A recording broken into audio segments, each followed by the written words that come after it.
United states of আমেরিকাতে একটা conference. ওই কনফারেন্সটা হচ্ছে পৃথিবীর যত ধর্মগ্রন্থ আছে সবগুলো ধর্মগ্রন্থের 10 মিনিটের আবৃত্তি শোনানো হবে। কয় মিনিট? চিল্লায় বলেন। ওখানে গিয়েছে শ্রীমত ভগবত গীতা, গিয়েছে বাইবেল, ত্রিপিটক, দশাতীর, বেদ, পুরাণ, রামায়ণ, দীঘানিকায়া, ইয়াহবিস, সেকারডেটাল, Talmud, Torah, Old Testament, New Testament, Zend Avesta এবং আল্লাহর কোরআনও। কোন সুবহানাল্লাহ। চীনের প্রাচীন ধর্ম কনফুসিয়াসের পাণ্ডুলিপি গিয়েছে। যারা আগুনকে পূজা করে, অগ্নি উপাসক, আগুন দেখলে নমস্তে নমস্তে গায়, তারাও গিয়েছে। 10 মিনিট করে সময়।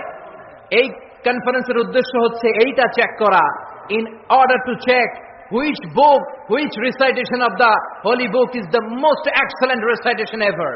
কোন বইয়ের আবৃত্তিটা বেশি সুন্দর লাগে। 10 মিনিট করে সময়। সব ধর্মের ধর্মীয় কিতাবের শায়েকরা, গুরুরা, ধর্মনানকরা আর ফাদাররা আর কারীরা